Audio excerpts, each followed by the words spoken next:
At 5 a.m., her husband humiliated her while she was heavily pregnant. "Get up and make breakfast for my parents," he shouted. His parents laughed. "You deserve it," her sister-in-law sneered. Trembling, she sent an SOS before everything went dark. What followed left the courtroom silent. The judge's face said it all. Hi, my beautiful family. Welcome back to your own family channel, Mr. Peter Stories. May the Almighty bless every woman with strength deeper than oceans, faith that never trembles, and beauty that glows from the soul. May her heart be wrapped in peace, her dreams guarded by grace, and her steps guided toward endless joy. May every woman rise each day with pride, walk with purpose, and know she is God's most precious creation, the light of every home, the keeper of every heart. My beloved family, never forget, one small act of love can change everything. Let's lift each other higher and prove that unity still lives here. This is Mission 1000 likes for the women who carry this world with love. If your heart is true, like the video. If your love is real, write, "I am with Mr. Peter." The sound of his fist against the bedroom door shattered whatever remained of Beth Mooney's fractured sleep. Her body jerked awake, hands instinctively wrapping around the swell of her belly where the baby had been kicking restlessly through the night. The contractions had started hours ago, irregular but insistent, like warnings she couldn't afford to heed. The room was still dark, that suffocating pre-dawn darkness that made everything feel like a nightmare you couldn't wake from. "Get up!" Joe Denley's voice came through the wood, sharp and cold. "My parents are awake and they're hungry." Beth pressed her palms against her lower back, where the pain had settled like broken glass grinding into her spine. Every muscle in her body screamed for rest. She'd been up until past midnight cleaning the guest rooms, washing sheets that were already clean, scrubbing floors that didn't need scrubbing, all because Joe's mother had run her finger along the windowsill and made that disapproving sound in the back of her throat. The sound that meant Beth had failed again at being the wife the Denley family deserved. "Did you hear me?" The door shook under another blow. "I said get up." She pulled herself to sitting, her swollen feet barely recognizing the floor as she placed them down.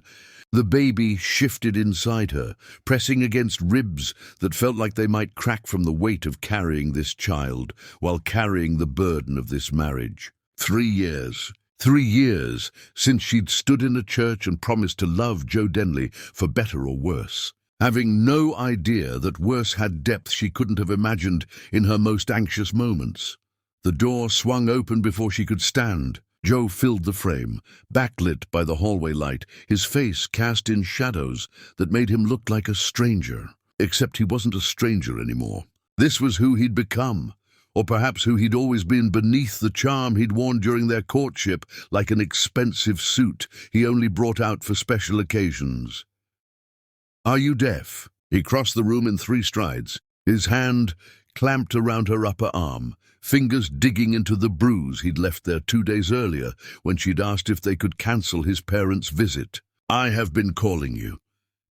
"Joe, please." Her voice came out smaller than she wanted, weaker than she meant. "I'm not feeling well. The baby, something feels wrong. Something feels wrong," he repeated, his tone mocking cruel. "You know what's wrong? You're lazy. You're pathetic. My mother said she's never seen a more useless pregnant woman in her entire life, and she's worked with charity cases." He pulled her to her feet with a jerk that sent lightning bolts of pain shooting down her legs. Beth gasped, doubling over, but his grip only tightened. "Stand up straight. You think my parents want to see you shuffling around like some kind of victim? They're already questioning why I married you." The hallway felt like a tunnel, stretching impossibly long as he dragged her toward the stairs. Every step was agony. The contractions were coming closer now. She was certain of it.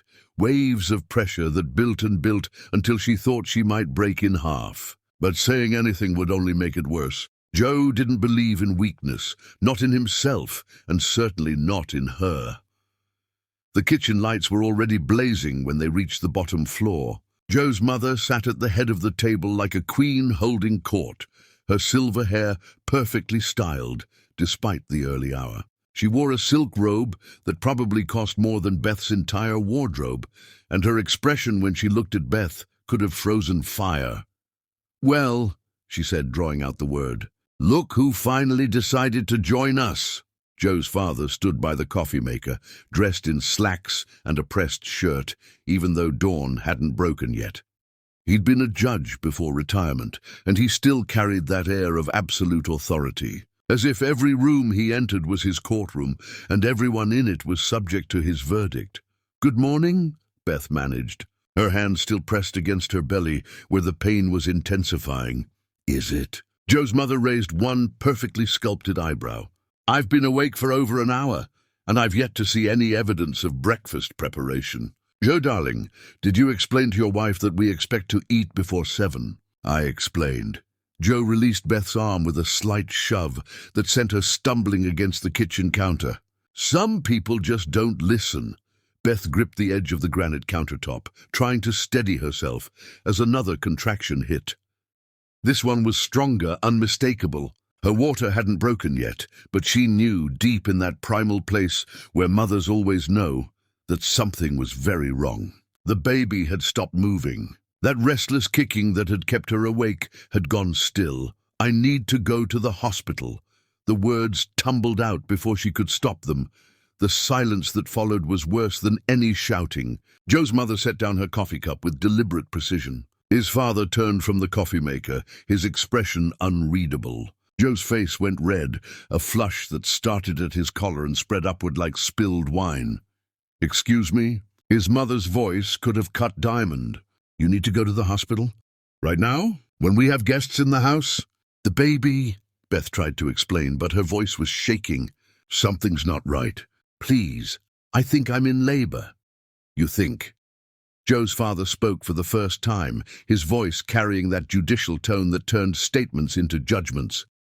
"You think you're in labor, or you know you're in labor. There's a significant difference.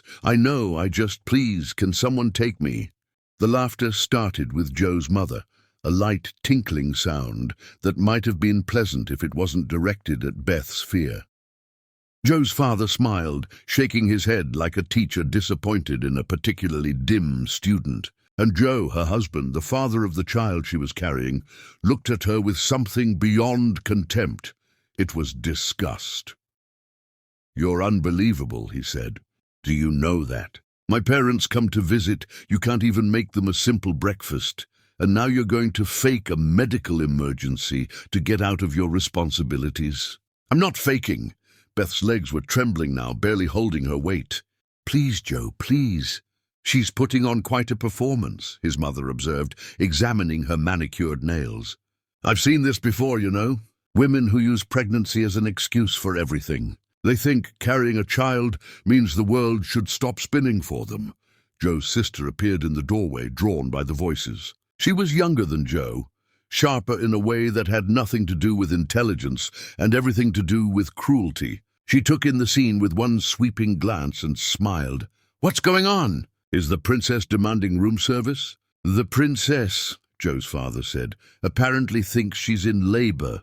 "Apparently?" His sister laughed, coming further into the kitchen. "Let me guess.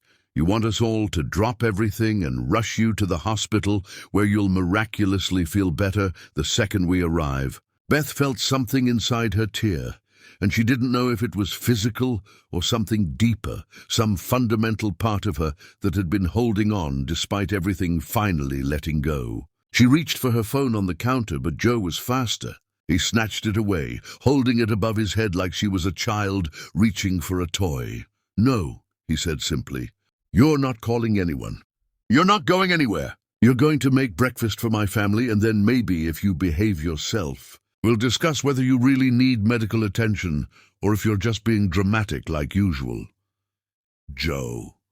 Beth's voice broke on his name. "I'm begging you." "Then beg better," his mother suggested. "Get on your knees and beg like you mean it." They were all watching her now, 4 pairs of eyes, 4 faces, showing varying degrees of amusement and disgust. The pain in her belly had become constant, no longer coming in waves, but present like a hand, squeezing her insides. She thought about dropping to her knees, thought about begging the way Joe's mother suggested, thought about doing whatever it took to make them understand this wasn't manipulation or drama or laziness. But her knees buckled before she could decide.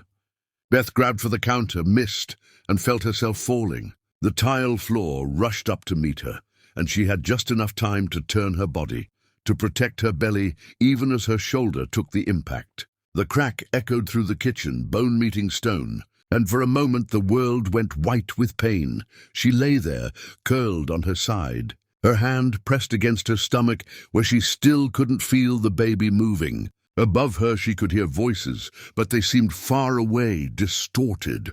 "Oh, for heaven's sake," Joe's mother said. "Now she's on the floor." This is exactly the kind of theatrical behavior I was talking about. Should we call someone? That was his sister, but she didn't sound concerned, just curious. And tell them what? Joe's father asked.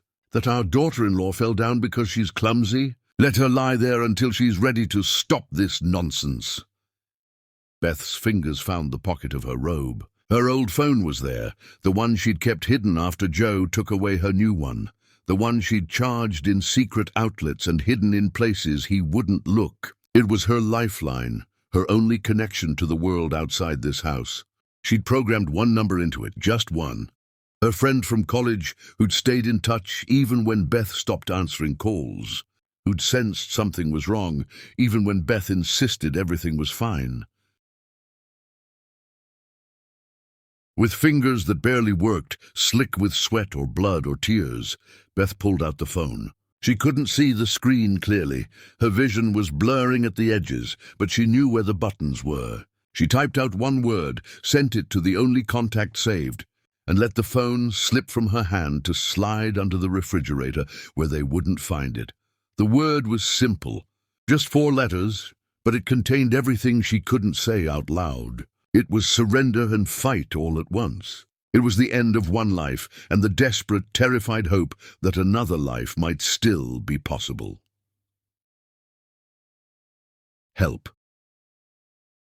The darkness came slowly, then all at once. Beth's last conscious thought was of the baby, silent and still inside her, and whether she'd just killed them both by marrying a man who looked at her collapse and saw only inconvenience. Above her, Joe was telling his mother not to worry, that she always did this, that she'd get up in a minute and stop embarrassing everyone. But Beth wasn't getting up. Her eyes closed, and the last thing she heard was Joe's sister saying something about how she deserved this. How any woman who trapped a good man with a pregnancy deserved exactly what she got. The words followed Beth down into the dark, and somewhere in that darkness, she made a promise to the silent baby in her belly. If they survived this, she would never let anyone make her feel small again. Chapter 2. The Awakening. White ceiling tiles. That was the first thing Beth registered when consciousness dragged her back to the surface. Not the ceiling of her bedroom with its crown molding that Joe's mother had picked out. Not the kitchen floor where she'd fallen. White tiles with tiny holes, the kind that absorbed sound in hospitals and funeral homes, and places where people went when their bodies betrayed them. Her throat felt raw, scraped clean of moisture. When she tried to swallow, nothing happened except a clicking sound that seemed too loud in the quiet room. Machines beeped somewhere to her left, a steady rhythm that her heartbeat tried to match and couldn't quite find. There were tubes in her arm, tape pulling at the sensitive skin on the inside of her elbow. The baby. The thought came like lightning, sudden and illuminating and terrifying. Her hand moved before her brain could catch up, sliding across her stomach, searching for the swell that had been there, that had to still be there. But her belly felt different, softer, deflated like something essential had been removed. Easy now. A voice cut through her panic, female and gentle. Don't try to move too fast. You've been through quite an ordeal. Beth's head turned, the motion sending sparks of pain down her neck. A nurse stood beside the bed, older woman with kind eyes and hands that knew how to touch without hurting. She was checking one of the machines, making notes on a tablet, and when she looked at Beth, her expression held something that might have been pity. "Where's my baby?" Beth's voice came out broken, barely recognizable as her own. "Please, where is he?" "Your son is in the NICU." The nurse moved closer, adjusting the bed so Beth could sit up slightly. "He's fighting hard, sweetheart. Born 3 weeks early, but he's a fighter. The doctors are optimistic. Soon, she had a son." Beth felt tears slide down her temples into her hair, hot and fast and unstoppable. She had a son, and he was alive and fighting, and that meant whatever happened next, whatever price she had to pay for surviving, it was worth it. "Can I see him?" The words caught in her throat. "Please, I need to see him. Soon, right now. You need to understand what happened to you." The nurse pulled up a chair, sitting at eye level with Beth in a way that suggested this conversation wasn't going to be easy.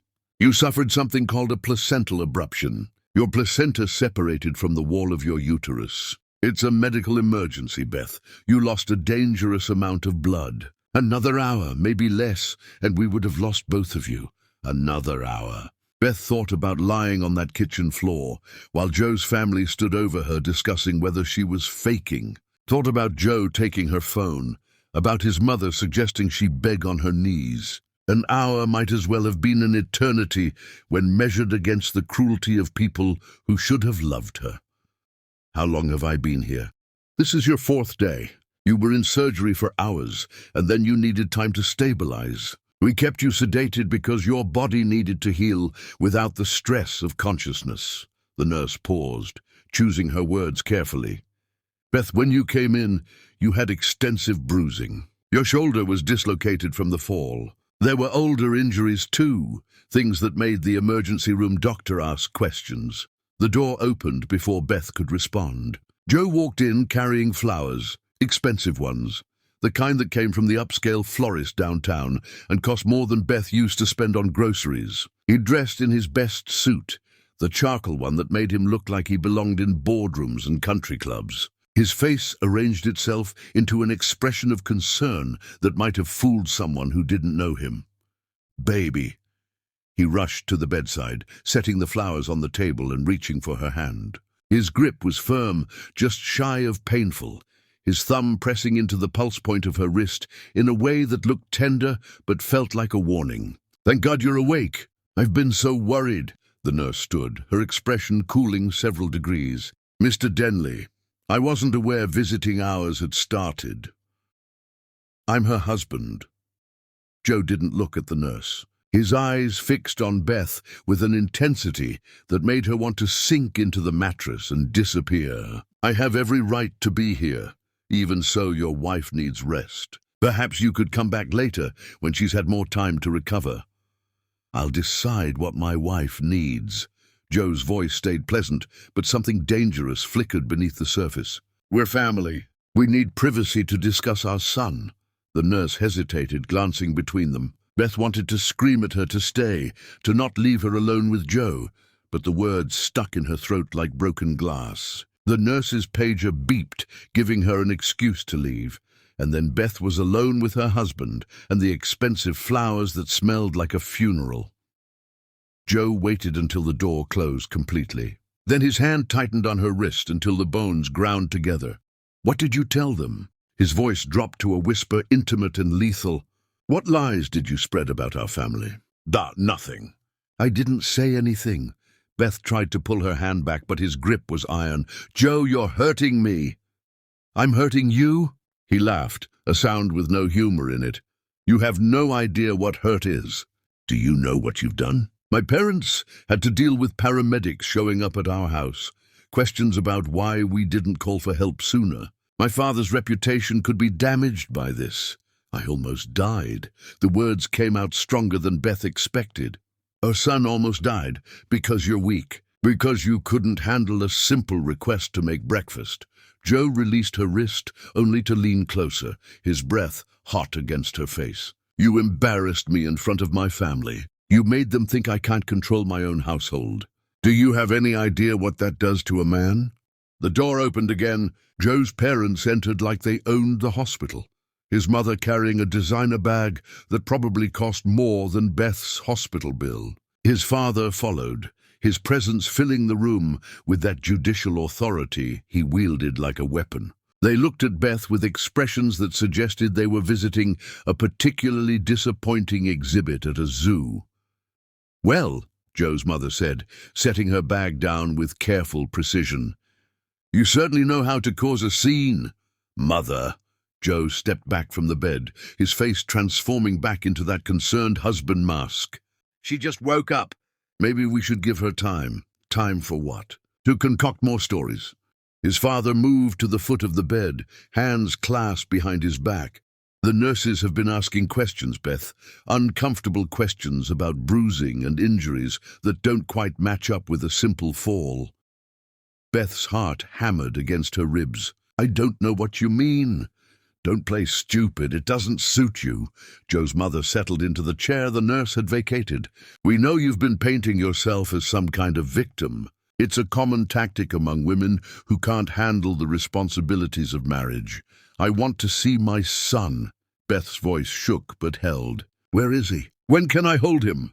"Your son," Joe's father emphasized the possessive with surgical precision, "is a Denley. He'll be raised as a Denley, with Denley values and Denley standards. The question is whether you'll be part of that upbringing, or whether you'll continue down this path of accusations and drama." "What are you saying?" Beth looked between the three of them, seeing the unified front, the planned attack.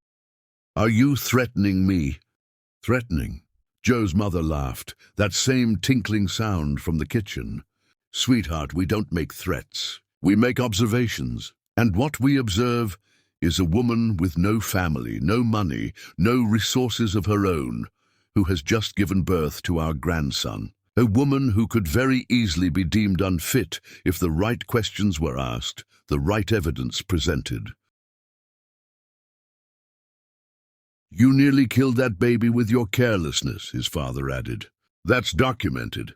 The placental abruption, the delay in treatment, because you refused to wake up to take responsibility. A judge would look at that very carefully in a custody evaluation." The walls of the hospital room felt like they were closing in. Beth couldn't breathe, couldn't think past the roaring in her ears. They were going to take her baby. They were going to use her near-death experience as proof she was unfit, and there was nothing she could do to stop them. "I didn't refuse anything," she whispered. "You wouldn't take me to the hospital. You said I was faking." "That's your story." Joe sat on the edge of her bed, placing his hand over hers in a gesture that would look loving to anyone watching through the door window. "But it's your word against ours, and there are three of us. My father's a respected retired judge. My mother volunteers at the children's hospital. I'm a professional with an impeccable reputation.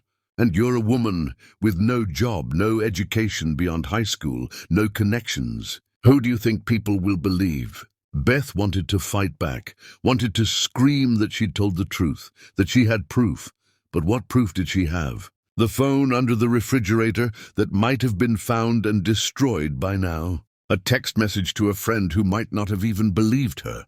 "Here's what's going to happen." Joe's father spoke with the finality of a verdict being read. "You're going to recover from this unfortunate incident. You're going to come home with us. You're going to be the mother our grandson deserves and the wife our son needs. And if you're very smart, you'll forget about any wild stories you might have considered telling. And if I don't?" The question escaped before Beth could stop it. Joe's mother smiled, and it was the coldest expression Beth had ever seen on a human face. "Then you'll lose everything. Your son will be raised by people who can actually provide for him. You'll be deemed an unfit mother who endangered her child through negligence. And trust me, dear, once that label attaches, you'll never shake it. Every judge in this county plays golf with my husband. Every social worker knows our family contributes generously to their departments. You have no allies here, no safety net, no way out."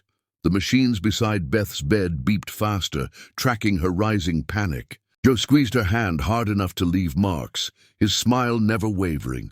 "Breathe, baby. You're getting yourself worked up over nothing. We're your family. We just want what's best for everyone." He leaned in close enough that only she could hear his next words. "And what's best is you keeping your mouth shut and doing exactly what you're told. Because if you don't, I promise you'll never see that baby again. Are we clear?" Beth nodded, the motion tiny, defeated. What choice did she have? They held all the power, all the resources, all the connections. She was alone in this hospital room with 3 people who saw her as an obstacle to be managed. And her son, her precious son, was somewhere in this building fighting for his life while she couldn't even protect him from the people who should love him most. Joe's mother stood, smoothing her skirt. "Good. I'm glad we understand each other. Now we'll leave you to rest. When you're discharged, we'll all go home together. Won't that be nice?" They left in the same formation they'd arrived, a united front of expensive clothes and casual cruelty. The door clicked shut, and Beth was alone with the beeping machines and the white ceiling tiles and the knowledge that she'd just agreed to return to her prison because the alternative was losing her child. Forever. She lay there for a long time, staring at nothing, feeling nothing except the weight of her own helplessness. Then she noticed something on the bedside table, tucked under the expensive flowers Joe had brought. A business card, plain white with simple black text. The nurse must have left it, slipped it there when Joe wasn't looking. Beth picked it up with shaking fingers. It was for a legal aid clinic, and someone had written on the back in neat handwriting, "You don't have to do this alone. We can help. Ask for intake coordinator." It was the smallest thing, just a card with an address and a phone number and a handful of words. But it was something. It was proof that someone had seen past Joe's performance to the truth underneath. Someone believed her story might be worth hearing. Beth slipped the card under her pillow, pressing it flat where no one would find it. Then she closed her eyes and let herself imagine just for a moment what help might look like, what freedom might feel like, what it might mean to be believed instead of threatened, protected instead of controlled, valued instead of diminished. In the NICU, her son fought to breathe on his own, and in this sterile hospital room, Beth made a decision that would change everything. She would go home with the Denley family. She would smile and obey and play the part they demanded. But she would also watch and document and plan, because she had a son now, and he deserved a mother who fought back instead of just surviving. He deserved to see what strength looked like, even when that strength had to hide behind submission until it was ready to strike. Chapter 3. The Fortress of Silence. The Denley house felt different when Beth walked through the door carrying her son. Everything looked the same. The mahogany furniture that Joe's mother had selected, the cream carpets that showed every speck of dirt, the family portraits lining the hallway where Beth's face never quite fit with the others. But knowing she was walking into a trap made every familiar detail feel sinister, like a museum dedicated to her own suffering. Joe took the baby carrier from her hands before she could protest. His parents stood in the foyer like sentries, watching her with expressions that dared her to step out of line. She'd named the baby during those precious moments alone in the hospital, signed the birth certificate while Joe was dealing with discharge paperwork. She'd chosen a name that meant warrior, protector, survivor. Joe had been furious when he found out, but the paperwork was already filed, the name already official. It was her first small victory, and she held on to it like a life raft in churning water. "Welcome home," Joe's mother said, the words dripping with false warmth. "I've prepared the nursery exactly as it should be. I trust you won't try to rearrange things this time." Beth nodded, too exhausted to argue. The doctors had cleared her for discharge, but her body still felt fragile, held together with stitches and willpower. Every step hurt. Every breath reminded her how close she'd come to not breathing at all. But she was here, and her son was here, and that meant she had work to do. The nursery had been transformed during her hospital stay. Gone were the soft blues and greens Beth had carefully selected, replaced with dark woods and heavy fabrics that made the room feel more like a study than a space for a baby. Joe's mother had hung portraits of Denley ancestors on the walls, stern-faced men and tight-lipped women who seemed to glare down at Beth with disapproval. "Much better," Joe's father said from the doorway. "A Denley should be raised surrounded by his heritage, not whatever juvenile nonsense you had planned." Beth bit her tongue hard enough to taste copper. She watched Joe place the carrier on the changing table, watched him look down at their son with an expression she couldn't read. For just a moment, she thought she saw something soften in his face, some flicker of genuine feeling. Then his mother spoke and the moment shattered. "He has the Denley nose." Thank goodness for that. She peered into the carrier like she was examining merchandise. "We'll need to be vigilant about his development. Make sure he doesn't inherit any unfortunate traits." The unspoken end of that sentence hung in the air. Unfortunate traits like Beth's. The baby began to fuss, that newborn cry that signaled hunger or discomfort or just the overwhelming confusion of being alive. Beth moved toward him instinctively, but Joe's mother was faster. "I'll handle this. You should rest." She lifted the baby with practiced efficiency, cradling him against her shoulder. "You look absolutely dreadful, Beth. Motherhood clearly isn't agreeing with you.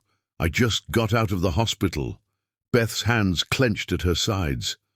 "I almost died." "Yes, well, that's behind us now." Joe's father checked his watch, a gold piece that had belonged to his father and his father before that. "What matters is moving forward appropriately. Joe, show your wife to your old room. She'll be staying there until she's fully recovered." Beth's stomach dropped. "What? No, I need to be near the baby. He'll need to nurse through the night. We'll bring him to you when necessary." Joe's mother was already walking toward the door, the baby quiet against her shoulder. "But he'll sleep in the nursery where we can monitor him properly. After what happened, I think we can all agree that constant supervision is essential." They were taking him. Right in front of her, they were taking her son and relegating her to some distant room where she couldn't hear him cry, couldn't respond when he needed her. Beth looked at Joe, silently begging him to intervene, to be the husband he'd promised to be the father his son needed him to be. Joe avoided her eyes. "It's for the best, Beth. You need to heal. My parents will make sure he's safe." "He's safe with me." Her voice rose despite her best efforts to stay calm. "I'm his mother. You're the woman who nearly killed him through negligence." Joe's father stepped closer, his presence overwhelming in the small nursery. "Let's not forget the facts here. We're being generous, allowing you to recover in our home. Don't mistake our generosity for weakness." The threat was clear. Comply or lose everything. Beth's hands shook as she watched Joe's mother disappear down the hallway with her son, his tiny head bobbing against her shoulder. Every instinct screamed at her to run after them, to tear her baby from that woman's arms, to fight with everything she had. But fighting now meant losing later, and Beth had to think long-term. She had to be smarter than her rage. Joe's old bedroom was at the far end of the house, past the master suite where his parents had installed themselves, past the guest rooms they kept pristine for visitors who never came. It still had his childhood furniture, the twin bed he'd slept in before college, the desk where he'd studied, the trophies from sports he'd barely participated in but his father had insisted mattered. Being sent here felt like punishment, like being told she wasn't worthy of adult spaces or adult consideration. "I'll have dinner sent up." Joe lingered in the doorway, hands in his pockets. "You should sleep. You look terrible. Joe." Beth sat on the edge of the narrow bed. "This isn't right. You know this isn't right. What I know is that my family is trying to help us, trying to help you, despite everything." He stepped into the room, pulling the door closed behind him. His voice dropped to that dangerous whisper she'd learned to fear. "You need to be grateful, Beth. You need to remember how easily this could go very differently." "Are you threatening me? In your childhood bedroom, are you actually threatening me?" His hand shot out, gripping her jaw hard enough to force her head back. "I'm reminding you of reality. My parents moved in here to support us. They're giving up their freedom to make sure you don't destroy our son the way you nearly destroyed yourself." The least you can do is show some appreciation. Beth jerked away from his grip, tasting blood where her teeth had cut the inside of her cheek. Joe looked at his hand like it had acted independently, like he couldn't quite believe what he'd done. Then his expression hardened, responsibility transforming into justification. "You made me do that. You always make me do things I don't want to do." He moved toward the door. "Dinner will be up soon. Eat it. Sleep. Tomorrow we'll discuss the rules for your recovery." The door closed with a soft click that somehow felt louder than a slam. Beth sat in the silence of Joe's childhood room, surrounded by evidence of the boy he'd been, and wondered when exactly he'd become the man he was now. Or if maybe this cruelty had always lived inside him, just waiting for permission to emerge. Her phone was gone, confiscated during the hospital stay, and never returned. But Beth had learned to be resourceful during her marriage. She'd hidden things in places Joe wouldn't think to look, prepared for emergencies she'd hoped would never come. In the pocket of her robe, she still had that business card from the nurse. And in the bathroom attached to this sad little bedroom, she found what she was looking for, behind a loose tile Joe had probably forgotten existed. An old phone, ancient by current standards, but functional. She'd bought it with cash from the grocery money, charged it in secret outlets, kept it hidden for the day when she might need a lifeline. That day had arrived. Beth locked the bathroom door and dialed the number on the card with shaking fingers. The intake coordinator answered on the third ring. Her voice was professional, warm, the kind of voice that suggested she'd heard stories like Beth's before and believed them. Beth spoke in whispers, outlining her situation in fragments, terrified that someone would hear, that the door would burst open, that this fragile chance would be ripped away before she could grasp it. "I understand." The coordinator's voice remained steady. "What you're describing is domestic abuse. Coercive control. You and your son are in danger." Hearing someone name it, claim it as real and serious and worthy of intervention, made Beth want to cry. But crying would make noise, and noise would bring Joe or his parents, so she swallowed the tears and focused on the coordinator's next words. "We have a lawyer who handles cases like yours. His name is Chris Wokes. He takes cases other people won't touch, fights battles other lawyers think are unwinnable. Would you like me to connect you with him?" "Yes." The word came out stronger than Beth expected. "Yes, please. It won't be easy. People like the Denleys, they have resources and connections. They'll fight dirty. You'll need to be brave." "I have a son."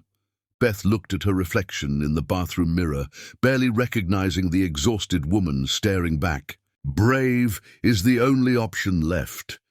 The coordinator took down information, promised to reach out to Chris Wokes, explained that building a case would take time and patience and careful documentation. Beth listened, memorized, and then erased the call history before hiding the phone back in its secret place. She emerged from the bathroom just as someone knocked on the bedroom door. Dinner arrived on a tray, carried by Joe's mother. She set it down with exaggerated care, her eyes scanning the room like she was searching for evidence of rebellion. Beth forced herself to smile, to thank her, to play the grateful patient, grateful for scraps of kindness. The performance tasted like poison. "The baby is sleeping peacefully." Joe's mother smoothed her skirt, preparing to leave. "We'll bring him to you in a few hours for feeding. Until then, rest. Try not to worry so much. It ages a woman terribly."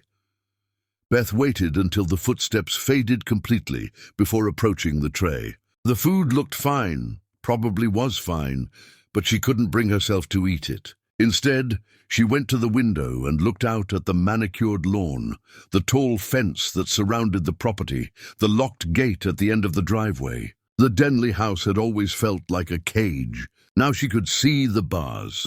Somewhere in this fortress, her son slept under the watchful eyes of people who saw him as property, as legacy, as anything but a child who needed his mother. Beth pressed her palm against the cold glass and made a silent promise.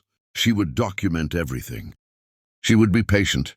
She would let them believe they'd won, And when the time was right, when Chris Wokes built a case strong enough to break through the Denley walls, she would take her son and walk out of this house forever, not as a victim, but as a survivor with proof of every crime they'd committed against her humanity. The game had changed. Beth wasn't just enduring anymore, she was preparing for war. Chapter 4. The Alliance forms.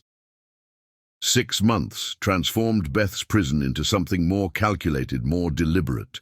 She'd learned to move through the Denley house like a ghost, present but invisible, necessary but insignificant. Her son thrived despite everything, growing strong and curious, his laughter the only pure thing in a house built on cruelty. Every milestone he reached, every smile he gave, strengthened Beth's resolve to escape with him before this place poisoned him the way it had poisoned Joe.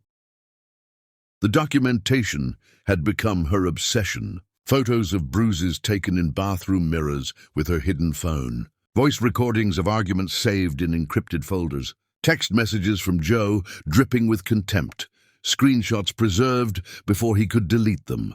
The hidden phone had become her confessional, her witness, her proof that the nightmare was real and not some failing of her perception like the Denleys constantly suggested.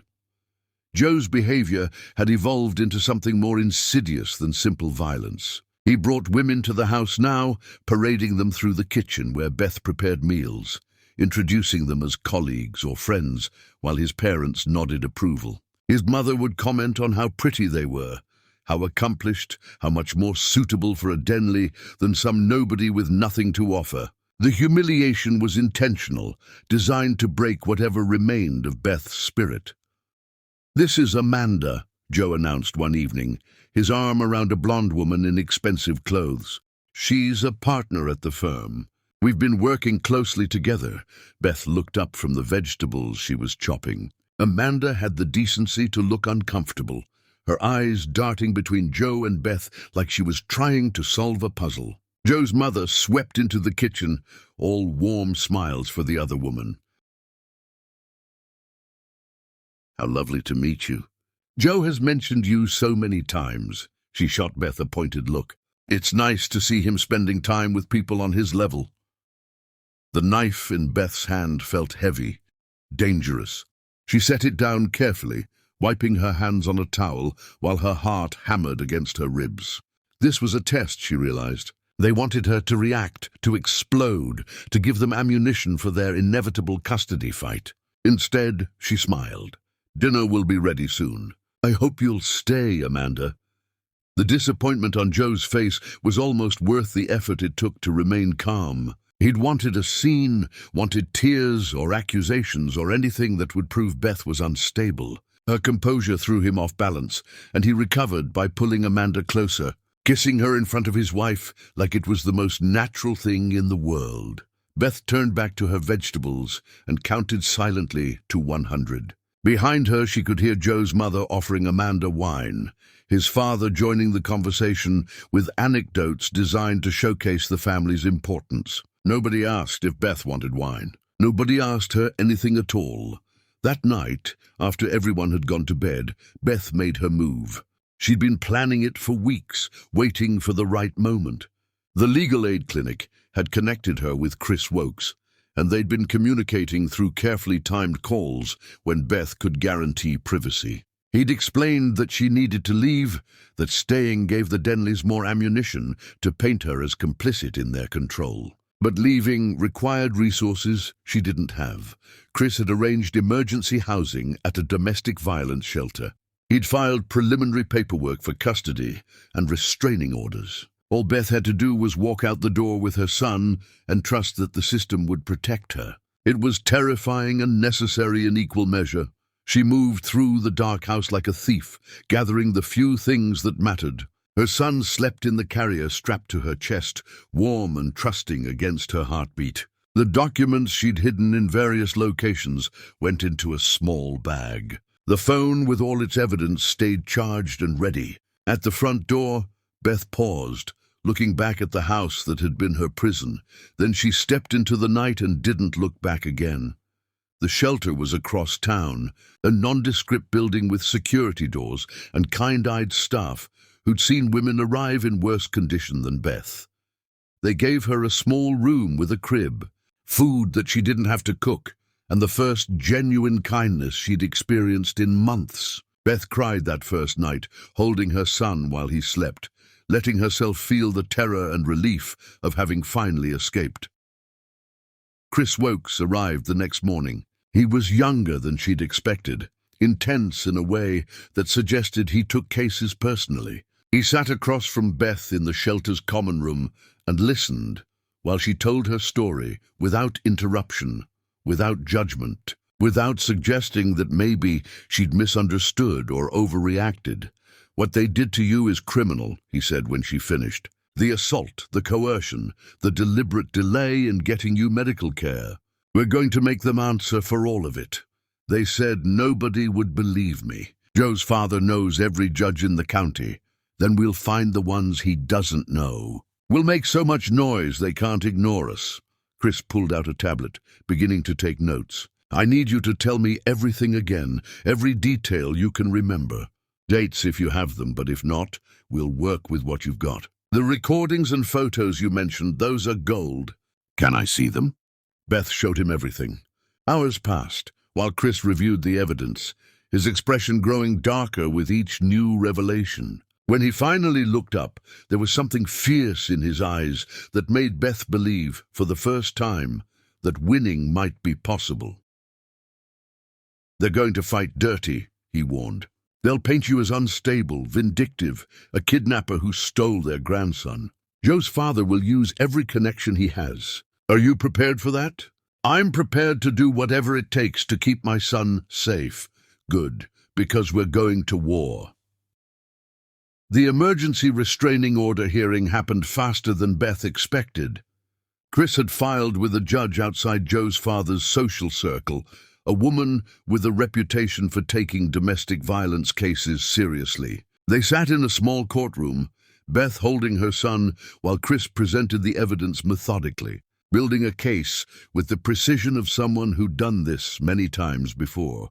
Joe arrived with an expensive lawyer, his parents flanking him like bodyguards. His face, when he saw Beth, was pure rage, barely contained beneath a veneer of hurt confusion. His lawyer stood and painted a picture of a troubled woman who'd fled with their client's child, a woman who was clearly unwell and making false accusations. Then Chris played the recordings. Joe's voice filled the courtroom, cruel and contemptuous, calling Beth worthless. His mother's laughter when Beth begged for help. His father's threats about taking the baby. The judge's expression shifted from neutral to disturbed as she listened. "These recordings were made without consent," Joe's lawyer objected. "They shouldn't be admissible. They were made by a woman documenting abuse in her own home," Chris countered. "They're absolutely admissible," the judge agreed. She granted a temporary restraining order, ordered supervised visitation only, and scheduled a full hearing for custody determination. Joe's face went purple with rage. His father stood like he was about to charge the bench. But the decision was made, and they had no choice but to comply. Outside the courthouse, Chris put a hand on Beth's shoulder. "This is just round one. They're going to come back harder." "But you did it. You stood up to them and won." Beth looked down at her son, sleeping peacefully despite the chaos swirling around him. She'd won a battle, but the war was just beginning. And somewhere across town, the Denley family was regrouping, planning their counterattack, preparing to use every weapon in their considerable arsenal. But Beth wasn't alone anymore. She had Chris, she had evidence, she had the truth. And sometimes, when the system worked the way it was supposed to, that was enough. Chapter 5. The Counterattack. The Denley family didn't wait long to retaliate. Within days of the restraining order, they filed their own emergency custody petition. The paperwork was thick, professionally prepared, and filled with accusations that made Beth's blood run cold. They claimed she'd kidnapped their grandson, stolen him, in the middle of the night without warning. They produced affidavits from neighbors who swore they'd heard Beth screaming at the baby. They submitted medical opinions suggesting she was suffering from severe postpartum depression that made her a danger to herself and her child. Chris spread the documents across his desk, his jaw tight with anger. This is a coordinated attack. They've hired investigators, lined up witnesses, built a counter-narrative. It's impressive in the worst possible way. Beth sat across from him, her son sleeping in her arms. The shelter had become familiar, safe, but she knew they couldn't stay there forever. She needed a real home, a real job, a real life. But every step toward stability felt impossible when the Denleys were actively working to destroy her. What do? We fight back with truth. Chris pulled up a file on his computer. I've been doing my own digging. Joe's father has a history of judicial misconduct complaints that were buried by friends in high places. Nothing was ever proven, but the pattern is there. And Joe himself has issues we can use. He showed Beth what his investigator had uncovered. Joe had been engaged before, years ago, to a woman who'd broken it off suddenly and moved away. Chris had tracked her down, and she'd agreed to talk. Her story was eerily similar to Beth's. Abuse that started slowly and escalated. A family that enabled and encouraged it. A system that protected the Denleys while dismissing her concerns. She'll testify. Beth couldn't believe it. She will. And there's more. Chris pulled up another file. Joe has a daughter from that relationship. He abandoned her completely when her mother left. Never paid support, never attempted contact. It contradicts this caring father image they're trying to sell. The custody hearing was scheduled before a different judge this time. A man Chris knew slightly, but the Denleys didn't control. Both sides came prepared for battle. Joe's lawyer was smooth, presenting their case with practiced sympathy. He painted Joe as a devoted father kept from his son by a vindictive woman. He called Joe's mother to testify about finding Beth unresponsive, about her erratic behavior, about how the family had tried to help despite her resistance. Joe's mother performed beautifully. She dabbed at her eyes with a tissue, her voice breaking as she described her fear for her grandson's safety. She talked about Beth's refusal to accept help, her isolation, her strange moods. It was all lies or distortions, but she sold it with the conviction of someone who believed her own fiction. Then Joe took the stand. He'd transformed himself for court, wearing humility like an expensive suit. He talked about loving his son, about wanting to be present in his life, about how Beth's accusations had destroyed his reputation and his relationship with his child. He admitted to being frustrated that terrible morning, said things he regretted, but insisted he'd never intended harm. He was just a man pushed to his limit by a difficult situation. Chris let him talk, taking notes, waiting. When it was his turn to cross-examine, he started gentle, almost friendly. He asked Joe about his previous relationship, about why it had ended. Joe claimed they'd grown apart, mutual decision, no drama. Chris nodded like he believed it. Then he called Joe's ex to the stand. She was nervous, clearly uncomfortable, being back in the same room as Joe, but she was also determined. She testified about 3 years of escalating abuse, about Joe's family encouraging his behavior, about feeling trapped and terrified. She showed photographs of her own bruises, her own documented injuries. She talked about the daughter Joe had never acknowledged, never supported, never even asked about. Joe's lawyer objected repeatedly, claiming this was irrelevant to the current case. But the judge allowed it, recognizing the pattern Chris was establishing. When Joe's ex finished testifying, the courtroom felt different. Heavier with truth the Denleys couldn't spin away. Chris played the recordings again, this time with context from Beth about when and why each was made. He showed the photographs of bruises, the medical records from her hospitalization, the timeline that proved the Denleys had delayed getting her help. He called the nurse from the hospital who'd witnessed Joe's rage, who'd seen Beth's condition and known something was deeply wrong. The evidence piled up like stones in a scale, tipping slowly toward Beth's version of events. But the Denleys weren't finished. Joe's father took the stand, using his judicial experience to appear measured and reasonable. He acknowledged that the family had made mistakes, should have called for emergency services sooner, but insisted they'd been following Beth's wishes since she'd seemed coherent and refused help initially. It was a clever lie, impossible to definitively disprove. Chris attacked it from every angle, but Joe's father had decades of courtroom experience. He knew how to answer without really answering, how to appear cooperative while revealing nothing damaging. The judge called a recess, promising a decision within a week. Both sides filed out in tense silence. In the hallway, Joe's father approached Chris with measured steps. "You're making a serious mistake," he said quietly, his voice carrying that judicial authority. "You're destroying a family over misunderstandings and exaggerations. Is that really what you want your legacy to be?" Chris didn't flinch. "My legacy will be protecting people from families like yours." "Careful, counselor. You're playing in a system I helped build. You think you understand how it works, but you're naive." Joe's father leaned closer. "I know where you live. I know your morning running route. I know your mother still lives on Riverside, third house from the corner. I'm simply observing that bad things happen to people who make enemies of the wrong families." The threat was clear, despite the careful wording. Chris felt ice slide down his spine, but he kept his expression neutral. "Are you threatening me in a courthouse hallway? That's bold even for you. I'm stating facts. What you do with those facts is your choice." Joe's father walked away, leaving Chris standing there with the weight of those words pressing down on him.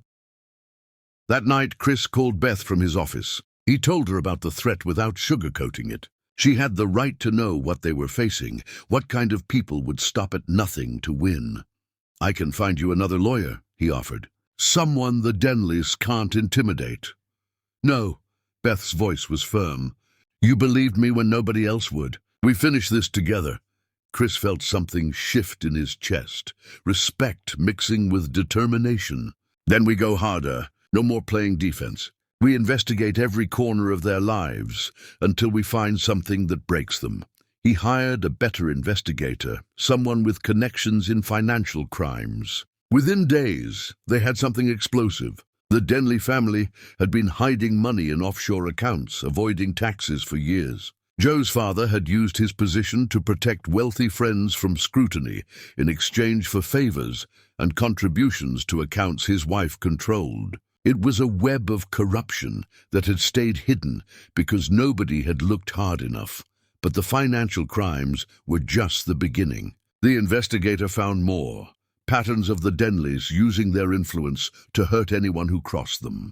Former employees who'd been blacklisted after asking for fair wages. A woman who'd filed a complaint against Joe's father years ago, only to find herself investigated for fraud she didn't commit until she withdrew her accusations. The Denley family had built their power on the backs of people too scared or too broken to fight back. Chris compiled everything into a comprehensive file. This wasn't just about custody anymore. This was about exposing a family that had corrupted the system meant to protect people. He knew going public would make things more dangerous, would paint a target on both his and Beth's backs. But staying silent meant letting them continue hurting people. He met with Beth at the shelter, spreading the evidence across the table in the common room. "This changes everything. We can go to the authorities, push for criminal investigations. But it also means the Denleys will come after us with everything they have. They won't just try to take your son. They'll try to destroy both of us completely." Beth looked at the documents, at proof of years of corruption and cruelty. She thought about all the people the Denleys had hurt, about the woman Joe had abused before her, about the daughter he'd abandoned. She thought about her son sleeping peacefully upstairs, innocent and perfect, and deserving of a world where monsters didn't get to win just because they had money and connections. "We use it," she said, "all of it. Because if we don't stop them, they'll do this to someone else. Some other woman will end up where I was, and maybe she won't be lucky enough to escape." Chris nodded, something like pride crossing his face. "Then we're going nuclear. No holding back, no compromise. We expose everything and let the pieces fall where they will. The decision felt like stepping off a cliff, terrifying and liberating. Beth knew the Denleys would retaliate viciously, but she also knew that backing down meant teaching her son that bullies win, that power matters more than truth, that some people are simply allowed to hurt others without consequence. She refused to teach him that. She refused to let the Denleys define what was possible or acceptable or just. They'd underestimated her from the beginning, seen her as weak because she'd been kind, mistaken her patience for cowardice. Now they were going to learn the difference between submission and strategy.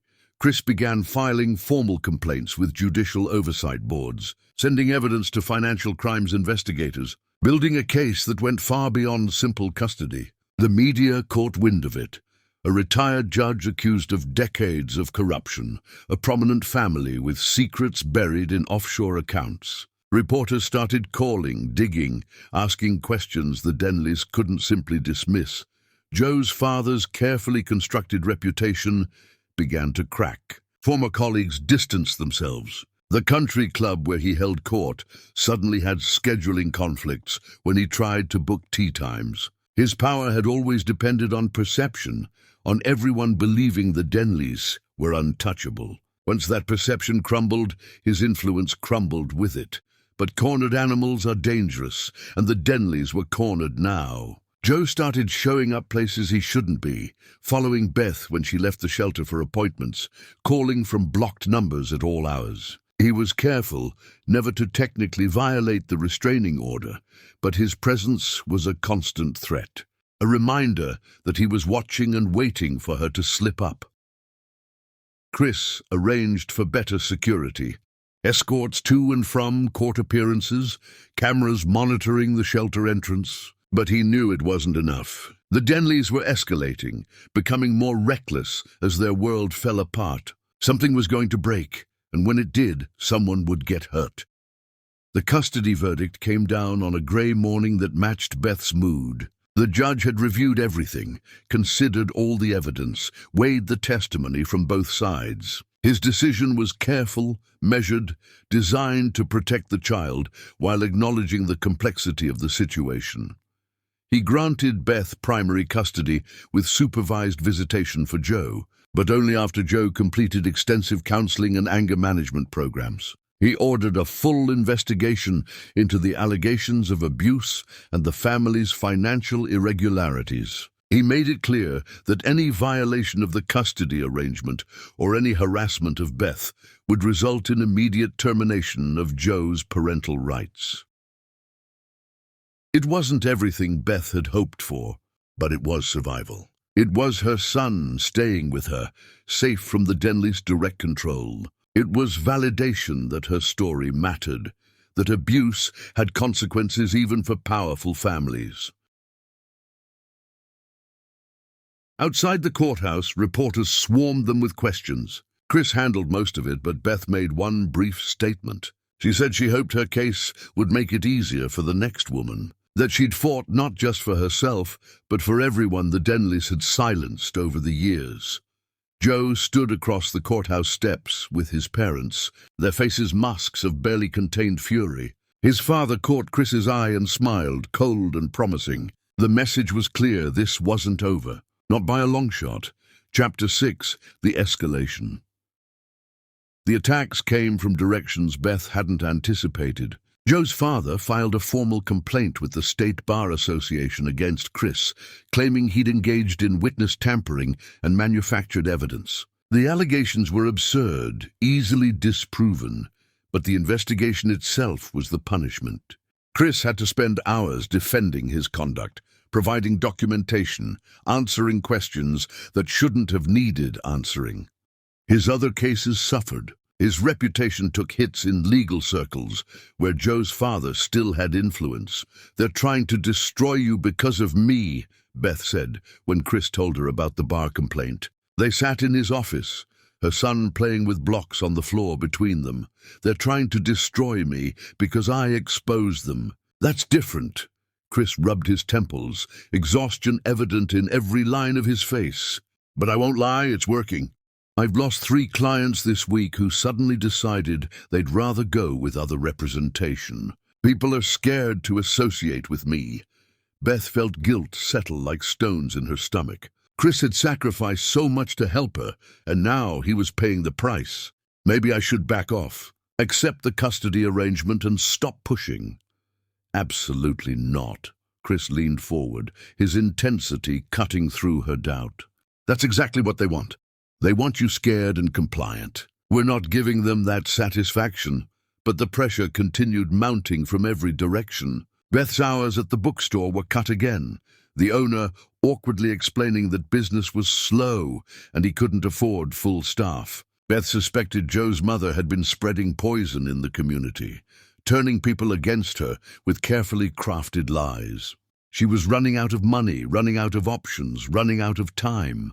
Joe himself had transformed his public image with calculated precision. He started attending therapy sessions, posting about them vaguely on social media. He took parenting classes and made sure everyone knew about his dedication to being a better father. He volunteered at youth centers and showed up at community events, playing the role of reformed man seeking redemption. Some people believed him. The bookstore owner mentioned hearing Joe speak at a local business meeting about learning from mistakes and becoming the person his son deserved. He's good, Chris admitted after reviewing Joe's social media presence. He's building a narrative of rehabilitation while we're stuck looking vindictive for not accepting his supposed growth. Beth watched her son stack blocks, his concentration absolute and beautiful. He was walking now, babbling words that almost made sense, becoming a person with preferences and personality. The supervised visitations with Joe happened in a sterile room with a social worker present, and Beth hated every second of them. She had to hand her child to a man who'd hurt her, smile while Joe played devoted father for the social worker's benefit, then take her son back and comfort him when he cried because something in Joe's energy scared him, even if he couldn't articulate it. The worst part was that Joe was smart enough to be good during those visits. He never raised his voice, never showed frustration, never gave the social worker any reason to document concerns. He brought age-appropriate toys and engaged patiently even when the baby fussed. He was performing fatherhood the way he'd once performed being a good husband, and it was terrifyingly effective.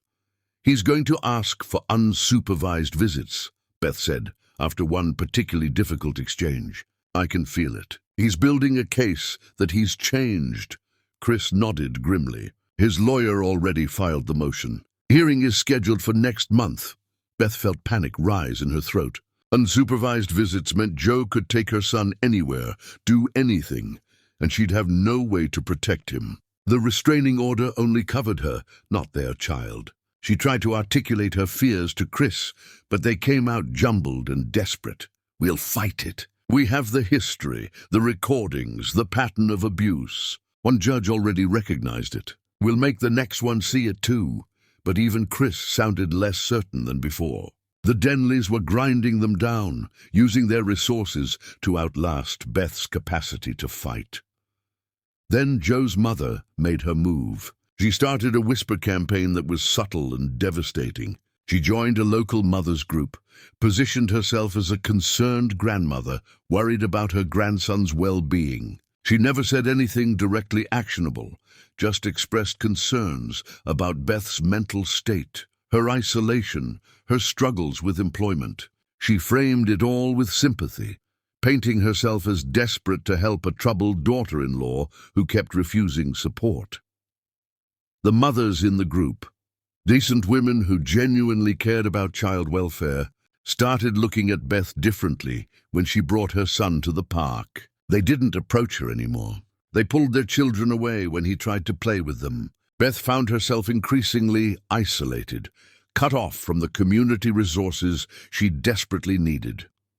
The social worker assigned to their case started asking new questions during the supervised visits. Had Beth been attending therapy herself? Was she receiving treatment for postpartum depression? Did she have a strong support system? The questions felt loaded, designed to expose vulnerabilities the Denleys could exploit.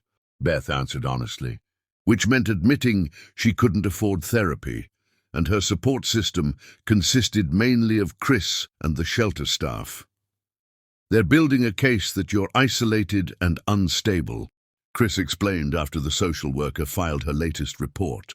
"They're going to argue that Joe has done everything required of him while you've made no effort to address your own issues. I don't have issues beyond surviving their abuse." Beth's voice rose despite her best efforts to stay calm. "How is that fair?" "It's not. But fair doesn't matter. What matters is what we can prove and what narrative the judge believes." Chris pulled up a document on his screen. "I've been investigating the social worker. She's clean, no connections to the Denleys. But she's young, inexperienced, and she believes in redemption. She wants to believe Joe has changed because that fits her worldview better than accepting some people are just cruel."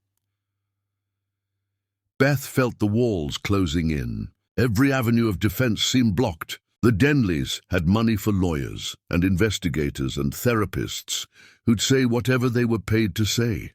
They had connections throughout the legal system. They had time to wait Beth out, knowing her resources would run dry long before theirs did. That night she stood at the window of her shelter room watching her son sleep. He looked peaceful, innocent, unaware of the battle being waged over his future. Beth thought about giving up, about accepting whatever scraps the Denleys offered, about choosing peace over justice. It would be easier. It would hurt less. Her son would grow up with a father, even if that father was Joe, even if that meant Beth spending the rest of her life diminished and controlled. Then her son stirred, reaching for her in his sleep, and Beth felt something harden in her chest. She'd promised to protect him. She'd promised he'd never grow up thinking abuse was normal, or that women existed to absorb men's cruelty without complaint. Breaking those promises for the sake of ease would betray everything she'd suffered to escape. Chris called late that night with news that changed everything. His investigator had found something, a thread they could pull that might unravel the entire Denley facade. Joe's sister had reached out through an intermediary, saying she wanted to talk. She had information about the family, things she'd witnessed growing up, secrets that explained why the Denleys were so desperate to maintain their perfect image. "Do you trust her?" Beth asked, hope and suspicion warring in her chest. "I don't trust anyone connected to that family. But desperate people do desperate things, and if she's desperate enough to turn on them, she might be useful." Chris paused. "Or it could be a trap. A way to get information about our strategy or set us up for something worse. Meet with her anyway. What do we have to lose at this point?" Chris agreed, though Beth could hear the reluctance in his voice. They were gambling now, making moves based on desperation rather than strategy. But sometimes desperation was all you had, and you either played the hand you were dealt or folded completely.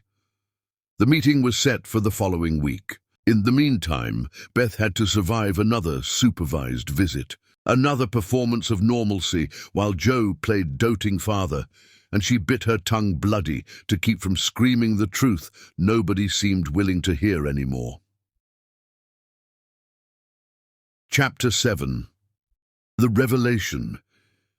Joe's sister looked nothing like the sneering woman who'd mocked Beth that terrible morning. She sat across from Chris in a coffee shop, far from anywhere the Denleys might frequent, her hands wrapped around a cup she hadn't touched. Her name was Rebecca, and the fear in her eyes was genuine enough that Chris found himself believing this wasn't a setup.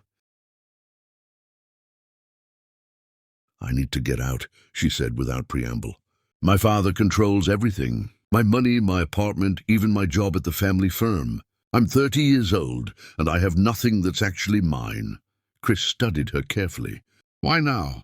Why help Beth after what you did to her?" Rebecca flinched.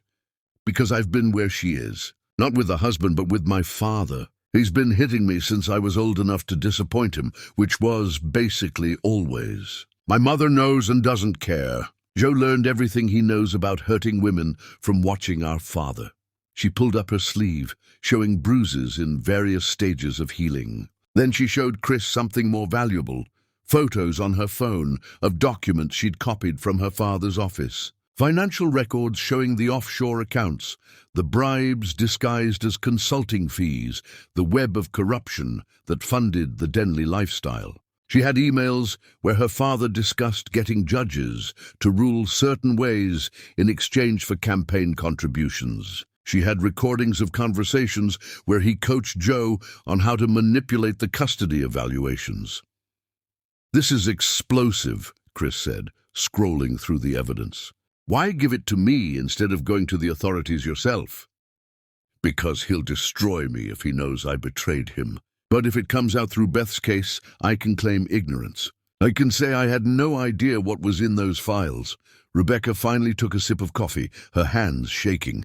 "I know it's cowardly, but I need to survive this too." Chris understood survival that came with compromise. He sent the files to his secure server, then looked at Rebecca with something approaching sympathy. "If we use this, it won't just hurt your father. It'll blow up your entire family. Your mother, Joe, everyone connected to the Denley name. Good. Maybe that's what it takes for something to finally change." Rebecca stood, gathering her things. "I have to go. My father tracks my location through my phone, and I told him I was meeting friends for coffee. If he finds out I was with you, he'll know immediately what I've done." She left without looking back, disappearing into the afternoon crowd like she'd never been there. Chris sat with his coffee and the weight of what Rebecca had given him. This wasn't just custody evidence anymore. This was the kind of ammunition that destroyed lives and careers, that sent people to prison, that unraveled decades of carefully constructed lies. He called Beth immediately. "We need to meet. I have something that changes everything." They met at his office after hours, Beth bringing her son who'd fallen asleep in his stroller. Chris spread printouts of Rebecca's evidence across his desk, watching Beth's face as she processed what she was seeing. Years of corruption, documented and undeniable. Proof that Joe's father had manipulated cases, taken bribes, destroyed people who opposed him. And most relevant to their situation, recordings of Joe's father coaching his son on how to appear reformed while planning to take full custody once he had unsupervised access. "They never intended to let me keep him," Beth said, her voice hollow. "All the therapy, the parenting classes, it was all performance leading up to taking him away completely. That's exactly what they planned. Your son turns 2, Joe gets unsupervised visits, and then suddenly there's an emergency where Beth is deemed unfit and Joe gets full custody. They've done it before to other women. Rebecca showed me 3 other cases where her father helped Joe's friends do the same thing." Chris leaned back in his chair, exhausted but energized by having real ammunition finally. "We can stop them, but using this evidence means going nuclear. Criminal investigations, media exposure, everything that comes with destroying a powerful family." Beth looked at her sleeping son. She thought about those other women who'd lost their children to men like Joe, backed by systems corrupted by men like his father. She thought about Rebecca, trapped and controlled despite being an adult with education and resources. She thought about the woman Joe had abused before her, the daughter he'd abandoned, all the casualties of a family that believed their money made them untouchable. "We use everything. I don't care what it costs. They need to be stopped." Chris began filing complaints with federal authorities since the state system was too compromised by Joe's father's influence. He sent evidence to the FBI for the financial crimes, to judicial oversight boards for the corruption, to the media for the court of public opinion. Within days, the story exploded. Local news picked it up first, then regional outlets. The national media fascinated by a story of a respected judge exposed as corrupt by the woman his son had abused. The Denley family's response was immediate and vicious. Their lawyers issued statements calling it a vendetta, claiming Beth and Chris had manufactured evidence in revenge for losing custody battles. They produced their own experts who questioned the authenticity of the recordings, suggested the documents were forged. painted Rebecca as mentally unstable and therefore unreliable. But the sheer volume of evidence was impossible to dismiss. The FBI announced formal investigations into Joe's father's financial dealings. The state bar opened disciplinary proceedings that couldn't be swept away by friendly judges. Other women started coming forward with their own stories of how the Denley family had hurt them, harassed them, silenced them over the years. Joe's carefully constructed rehabilitation narrative collapsed under scrutiny. Reporters found the woman he'd abused before, Beth, interviewed her on camera, where she described the same patterns, the same escalating violence, the same family enablement. They found the daughter he'd abandoned, now a teenager, who spoke quietly about never knowing her father, about growing up knowing he'd chosen to pretend she didn't exist. The supervised visitations stopped. The social worker, faced with the growing evidence of Joe's deception and his family's corruption, recommended immediate suspension of all contact pending the outcome of criminal investigations. Beth's lawyer filed for termination of Joe's parental rights based on the newly discovered evidence that his rehabilitation had been performance designed to facilitate taking full custody through deception. For the first time since that terrible morning in the kitchen, Beth felt like she could breathe. The Denleys were cornered, exposed, facing consequences they'd spent decades avoiding. Their power was crumbling as allies distanced themselves and institutions they'd corrupted began investigating them seriously. But cornered animals were dangerous, and the Denleys were more dangerous than most.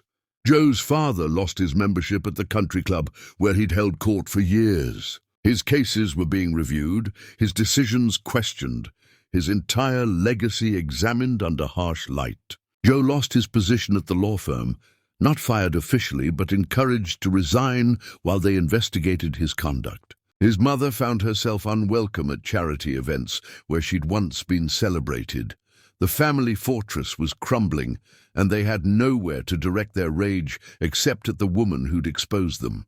Joe started violating the restraining order, showing up at the shelter despite explicit court orders. He'd sit in his car across the street watching, making sure Beth saw him. Police were called, reports filed, but Joe would leave before they arrived and claim he'd just been driving through the neighborhood.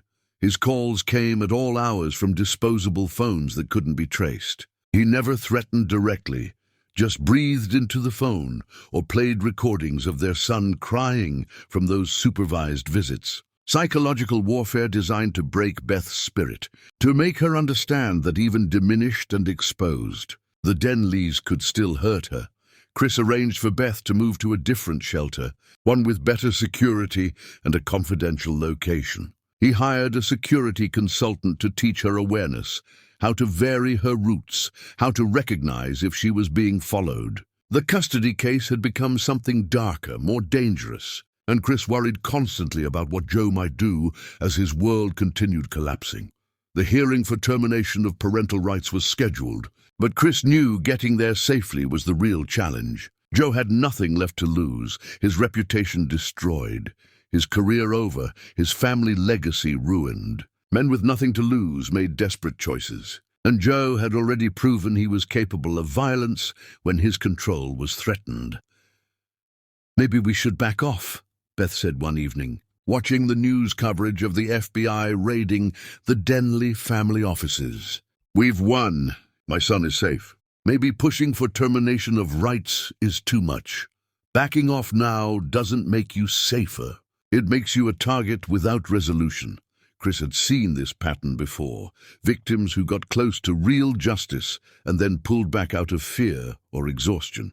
"We finish this, Beth. We make sure Joe can never use the courts to hurt you again. That's the only way you're ever truly free." Beth knew he was right, but knowing didn't make the fear less paralyzing. She'd started this fight to protect her son, and now that fight had escalated into something that felt too big to control. The Denleys were dangerous before, when they had power and reputation to protect. Now they were dangerous in a different way, like wounded predators who'd kill anything within reach.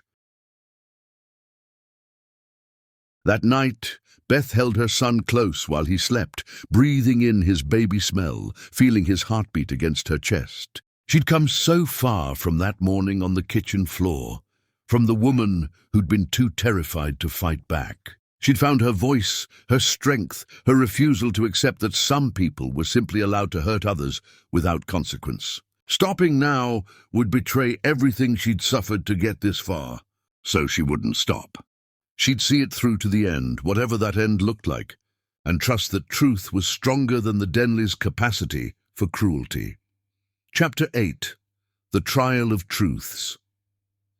The courtroom felt different this time, charged with energy that came from knowing the whole world was watching. Media filled the gallery, cameras waiting outside since they weren't permitted inside. This wasn't just a custody case anymore. It was a referendum on whether the justice system could hold powerful families accountable, whether women like Beth could win against men like Joe when the scales started tipped so far in the wrong direction. Judge Patricia Morrison presided, a woman who'd built her career prosecuting domestic violence cases before being appointed to family court. Chris had been thrilled when the case was assigned to her, knowing she understood the dynamics of abuse better than most judges. The Denleys had tried every procedural trick to get her recused, but Morrison had seen through each transparent attempt and refused to step aside. Joe's legal team was impressive. 5 lawyers in expensive suits arranged around their client like a protective barrier. They'd spent the morning presenting Joe as a victim of a vindictive system manipulated by a disturbed woman and her crusading attorney. Their strategy was to separate Joe from his father's corruption, to paint him as another casualty of Joe Sr.'s crimes rather than a willing participant. They called character witnesses who testified about Joe's good qualities, his dedication to work before he was forced to resign, his involvement in community activities. They produced therapy records showing he'd addressed his anger issues and taken responsibility for his past behavior.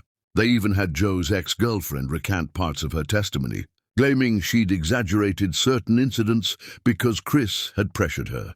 Chris cross-examined each witness methodically, exposing inconsistencies and bias. The character witnesses all had financial ties to the Denley family, or worked in fields where Joe Sr.'s influence could hurt them. The therapy records showed Joe attending required sessions, but his therapist carefully avoided stating he'd actually changed or showed genuine remorse. The ex-girlfriend broke down under questioning, admitting Joe's lawyer had offered her money to change her story. Then it was the prosecution's turn.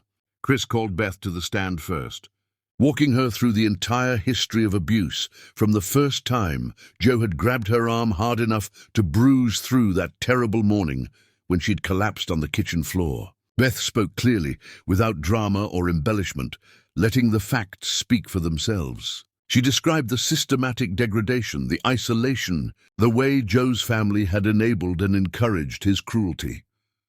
Joe's lawyer tried to rattle her during cross-examination, suggesting she'd stayed because she wanted the Denley money, implying she'd gotten pregnant deliberately to trap Joe. But Beth didn't break. She answered each accusation calmly, pointing out that she'd run away with nothing, that she'd chosen poverty and safety over wealth and abuse, that her actions proved her motivations better than any words could. Chris called the emergency room doctor who'd treated Beth the night she was brought in. He testified about the severity of her injuries, the placental abruption that had nearly killed her and her son, the bruising that suggested ongoing abuse rather than a single incident. He described how close Beth had come to bleeding out, how another hour of delay would have definitely been fatal. His testimony was clinical, factual, devastating in its clarity about what the Denleys' delay had nearly cost. The nurse who'd witnessed Joe's hospital visit testified next, describing the rage barely hidden beneath his concerned husband performance. She talked about the bruises on Beth's wrist after he left, the fear in Beth's eyes, her own discomfort with Joe's behavior that had prompted her to leave the legal aid card. Her testimony painted Joe as threatening, even when he was trying to appear caring, exposing the calculation behind everything he did. Rebecca took the stand after lunch, her testimony the most damaging because she came from inside the family. She described growing up watching her father hit her mother, learning that women existed to serve men without complaint. She talked about how Joe had been praised for controlling his girlfriends, rewarded for the behavior that should have been condemned. She described the family planning sessions where they'd strategized about custody, discussing Beth like she was an obstacle rather than a human being. Joe's lawyers attacked Rebecca viciously, calling her a traitor motivated by greed, suggesting she'd fabricated everything for a book deal or media attention. But Rebecca had brought documentation, texts from family group chats where they'd discussed Beth's weaknesses, emails where Joe Sr. had coached Joe on legal strategy. The evidence backed up everything she said, transforming her testimony from accusation to proven fact. Chris played the recordings again, all of them, letting the jury and judge hear the Denley family's cruelty in their own voices. Joe's mother mocking Beth's pain, his father threatening to take her son, Joe himself calling her worthless, telling her to beg properly if she wanted help. The recordings were harder to hear this time, knowing what had followed those moments, knowing how close Beth had come to not surviving that morning. Joe's father was called as a hostile witness, subpoenaed despite his lawyer's attempts to shield him. He invoked his Fifth Amendment rights to avoid self-incrimination, refusing to answer any questions about his corruption or his role in coaching Joe. His silence was damning, a tacit admission that answering honestly would expose him to criminal liability. Judge Morrison noted his refusal for the record, making clear it would be weighed appropriately. The final witness was an expert in domestic violence patterns, a psychologist who'd reviewed all the case materials. She testified about coercive control, explaining how the Denley family's behavior fit classic patterns of abuse that extended beyond physical violence. She described how abusers often appear charming and reformed in public while remaining dangerous in private, how their families enable the abuse by providing resources and social cover, how victims face systematic barriers when trying to escape powerful abusers. Joe's lawyers objected repeatedly, claiming the expert was biasing the court with generalized theories rather than specific facts. But Judge Morrison allowed the testimony, noting that understanding the context of abuse was essential to evaluating the specific evidence presented. The expert's testimony gave framework to everything that had come before, showing how Beth's experience wasn't unique, but rather followed predictable patterns that occurred when abusers had money and power protecting them. Closing arguments stretched into the evening. Joe's lead lawyer gave an impassioned speech about the importance of second chances, about fathers' rights, about not punishing children by severing their relationship with a parent who'd made mistakes but was working to improve. He painted Beth as vindictive, Chris as manipulative, and the whole case as a tragedy of a family destroyed by lies and exaggerations. Chris's closing was quieter but more powerful. He simply walked the judge through the evidence chronologically, showing the pattern that emerged when you looked at the full picture rather than isolated incidents. He pointed out that Joe's remorse only appeared after he got caught, that his rehabilitation efforts stopped once they served their purpose. He reminded the judge that this wasn't about punishment but protection, that a child's safety mattered more than a father's redemption narrative. Beth Mooney didn't ask for wealth or revenge, Chris concluded. She asked for safety. She asked to protect her son from a family that views people as possessions to be controlled. Every piece of evidence in this case supports that simple truth. The question isn't whether Joe Denley deserves another chance. The question is whether his son deserves to grow up free from the dysfunction and abuse that defined his father's family. The answer should be obvious. Judge Morrison announced she'd issue a written ruling within 2 weeks, needing time to review the extensive evidence and testimony. The courtroom emptied slowly, both sides exhausted from weeks of preparation and days of trial. Beth stood with Chris in the hallway, feeling wrung out and hollowed. Chapter 9. The Unraveling. The waiting felt like drowning in slow motion. 2 weeks for Judge Morrison to decide whether Beth's son would grow up safe or spent his childhood shuttled between a mother trying to protect him and a father who'd learned cruelty from a master. Beth tried to maintain routines, to keep life normal for her son, who was blissfully unaware that his future hung in the balance of one woman's decision. The media coverage intensified rather than fading. Investigative journalists dug deeper into the Denley family history, uncovering decades of buried complaints and silenced victims. A reporter from a national outlet found court records showing Joe's father had systematically ruled against women in domestic violence cases while taking money from men's rights groups. Another discovered that Joe's mother came from old money that had been carefully hidden in trusts and offshore accounts to avoid taxes and liability. The family fortress wasn't just crumbling anymore. It was being demolished brick by brick on national television. Joe's father received formal notification that he was being investigated for judicial misconduct, bribery, and corruption. The State Bar Association suspended his law license pending the outcome of multiple investigations. His country club memberships were quietly revoked. Friends who'd defended him publicly began distancing themselves privately, unwilling to be tainted by association with someone whose crimes were becoming undeniable. Joe himself seemed to be unraveling. Chris's investigator reported seeing him at bars during the day, drunk and argumentative. His social media, which had been carefully curated to show his rehabilitation, went dark. The firm where he'd worked announced they were conducting an internal review of all cases he'd touched, concerned about potential ethical violations. His perfect life was disintegrating, and he had no skills for handling failure because he'd never been allowed to fail before. Beth should have felt vindicated, watching the people who'd tormented her face consequences for their actions. But mostly she felt exhausted and weary. The Denleys were at their most dangerous when they had nothing left to lose, and they were rapidly approaching that point. Chris had warned her to be vigilant, to never go anywhere alone, to vary her routines. The shelter had increased security after threats were called in. Vague warnings about fires and accidents that could happen to places that harbored liars. Rebecca reached out through secure channels, letting Chris know the family had essentially disowned her.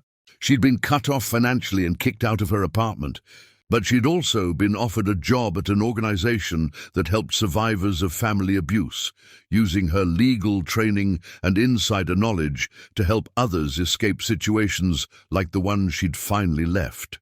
She was building a life that belonged to her, and despite the difficulty, she sounded lighter than she had in their previous conversations. The judge, who'd initially heard Beth's emergency restraining order case, resigned quietly, citing health reasons. But leaked emails showed Joe's father had pressured him to rule against Beth, had offered favors and implied threats. The judge's resignation letter, obtained by reporters, mentioned external pressures that compromised my ability to serve justice impartially. It was another crack in the foundation of the Denley power structure, another admission that everything Beth had claimed about their corruption was true. 10 days into the waiting period, Chris called Beth with news that shifted everything again. Joe had been arrested after showing up at his mother's house drunk and violent. Neighbors had called police when they heard shouting and breaking glass. Officers found Joe's mother with a split lip and defensive wounds on her arms. She tried to refuse to press charges, but the prosecutors, already investigating the family, pushed forward anyway. Domestic violence charges were filed, and Joe spent the night in jail. "This is huge," Chris explained when he met with Beth. "It proves the pattern isn't about you specifically. It shows Joe learned violence from his father and used it against his mother too. It destroys any remaining credibility he had about being reformed or deserving custody." Beth felt a complicated mix of emotions. She didn't wish harm on Joe's mother, despite everything the woman had done to her. But she also recognized that this violence had always been there, hidden behind the family's perfect facade. Joe's mother had enabled her husband's and son's abuse of other women while apparently suffering her own. The cycle had come full circle, and now maybe it could finally be broken. The media seized on Joe's arrest with intensity that bordered on gleeful. Headlines screamed about the abusive son of the corrupt judge, about family legacies of violence, about how privilege and power had protected dangerous men for far too long. Talk shows debated whether people like Joe could truly change, or whether his rehabilitation had always been performance. The story became bigger than Beth, bigger than the Denleys, transforming into a broader conversation about how the legal system failed survivors and protected abusers when those abusers had money and connections. Judge Morrison moved up her ruling date, clearly influenced by Joe's arrest and the mounting evidence of his continued dangerous behavior. She scheduled a hearing for the following morning, giving both sides less than 24 hours to prepare. Chris suspected Morrison had already made her decision and wanted to issue it before any more developments could complicate matters. Beth barely slept that night, holding her son while he dreamed peacefully, unaware that tomorrow would determine the course of his entire childhood. She thought about the woman she'd been when this started, terrified and controlled, convinced she deserved the treatment the Denleys gave her. She thought about the moment on that kitchen floor when she'd sent that desperate text, gambling everything on the hope that someone might care enough to help. She thought about Chris believing her when nobody else would, about Rebecca finding the courage to betray her family, about every small choice that had led to this moment. Morning came too fast and too slow, simultaneously. Beth dressed carefully, wanting to look like a capable mother rather than a victim, wanting the judge to see her as she was now rather than as she'd been at her lowest point. Chris met her outside the courthouse, his expression cautiously optimistic, but refusing to make promises he couldn't guarantee. The courtroom filled quickly, reporters and observers packing the gallery. Joe arrived with his diminished legal team, looking worse than Beth had ever seen him. His expensive suit couldn't hide the weight loss, the hollowness around his eyes, the tremor in his hands that suggested he was either hungover or withdrawing from something. His mother wasn't present, still recovering from injuries her son had inflicted. His father sat in the back row, a diminished figure who'd once commanded every room he entered. Judge Morrison entered, and the room fell silent. She carried a thick folder of documents, her prepared ruling clearly extensive. She looked at both sides, her expression giving nothing away, before beginning to speak. "I've presided over family court for 15 years, she started. "I've seen parents at their worst, fighting over children while forgetting that those children are people who deserve safety and stability above all else. This case stands out, not because it's unique in its patterns, but because it so clearly illustrates how systemic corruption can enable individual cruelty." She went through the evidence methodically, analyzing each piece and explaining her reasoning. She addressed Joe's claims of rehabilitation and found them unpersuasive given his recent arrest and the pattern of deception throughout the proceedings.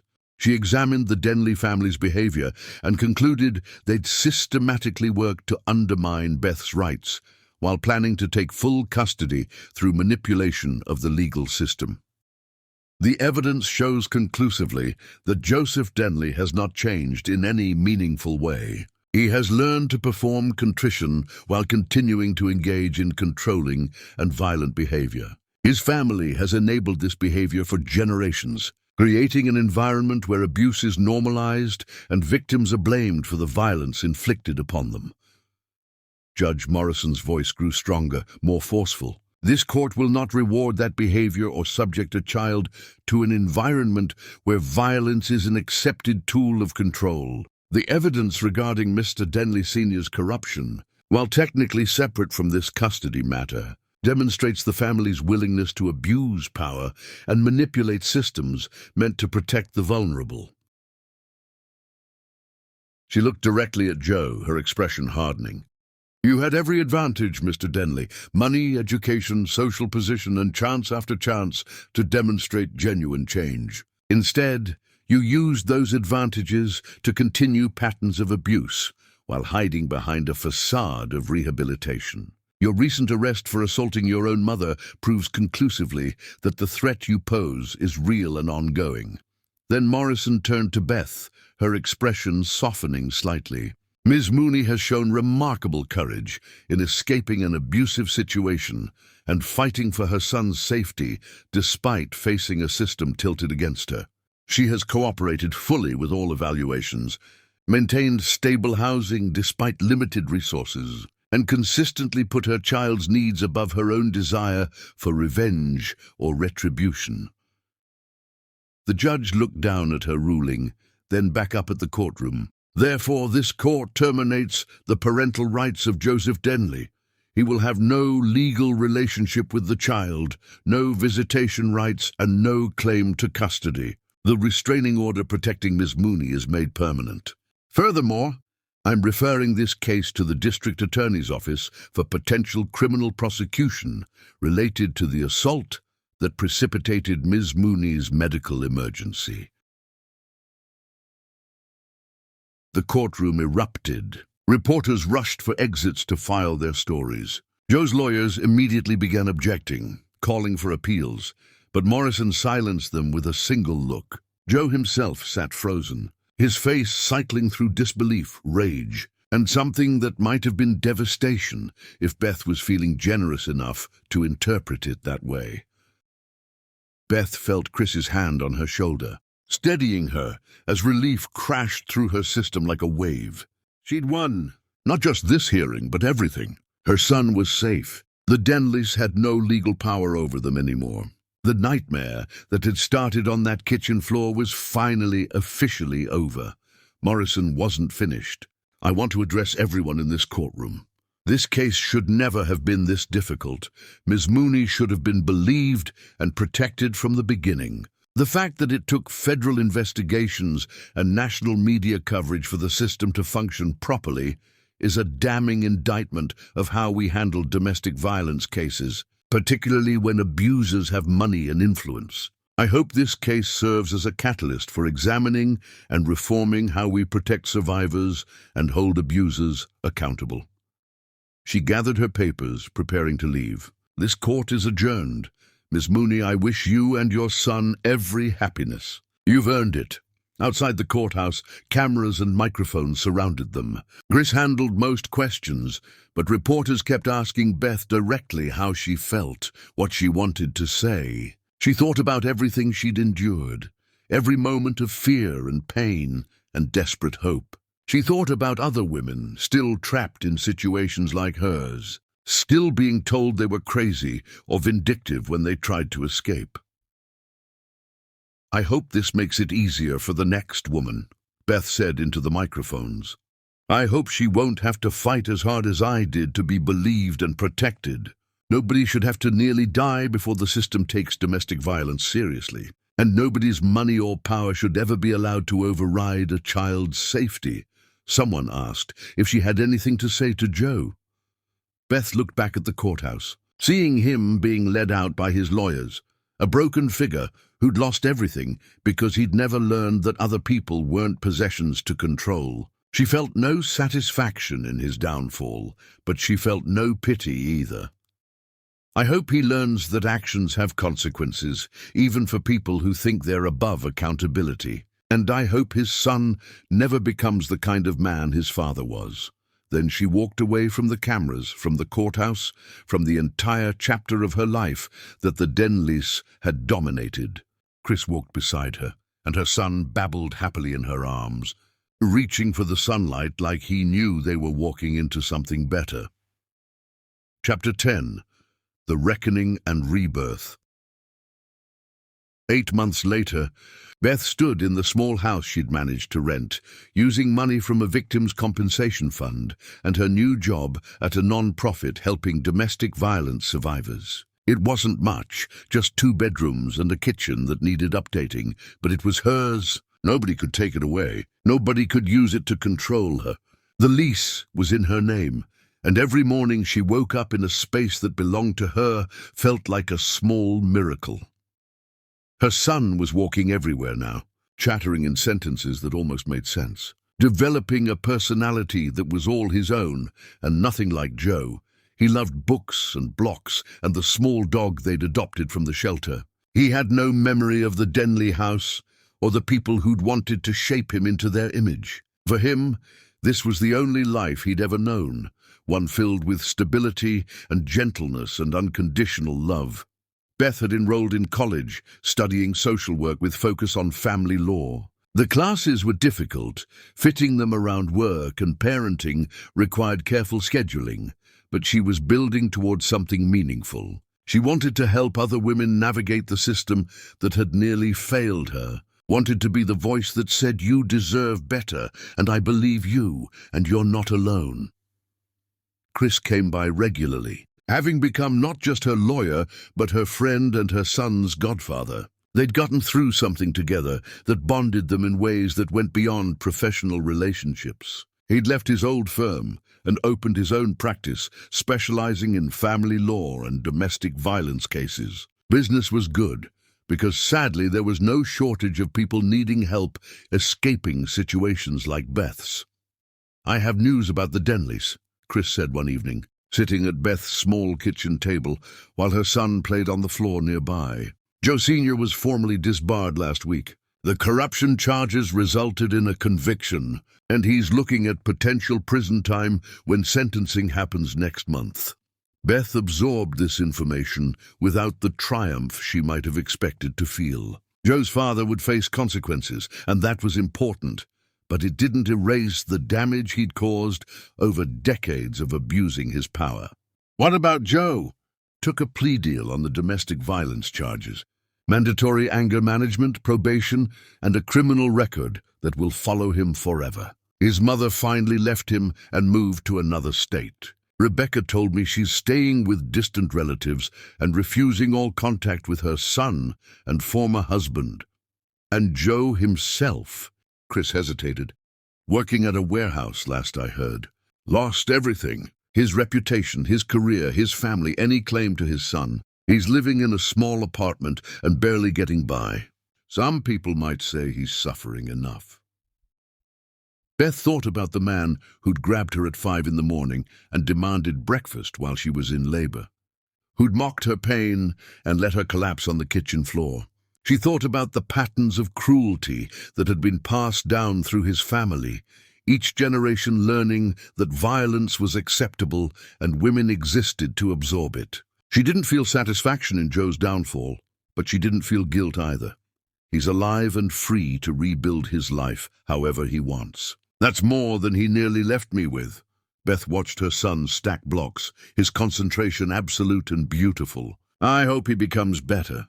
I genuinely hope he learns and changes and never hurts anyone else. But that's not my responsibility anymore.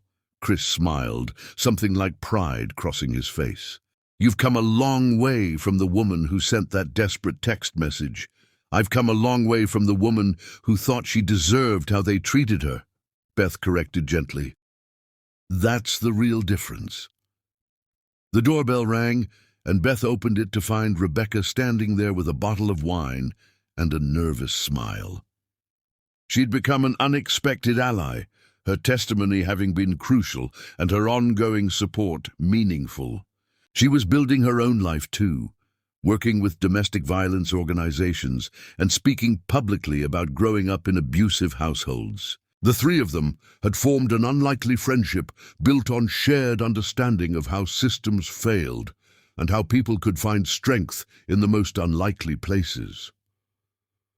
They sat together while the sun set, talking about cases Chris was handling, students Beth was studying with, families Rebecca was helping escape situations like the one that had defined all their lives. Beth's son played contentedly, occasionally bringing them blocks or books, demanding attention from the adults who adored him. "Do you ever regret it?" Rebecca asked eventually. "Fighting so hard when it would have been easier to just disappear and start over somewhere else?" Beth considered the question seriously.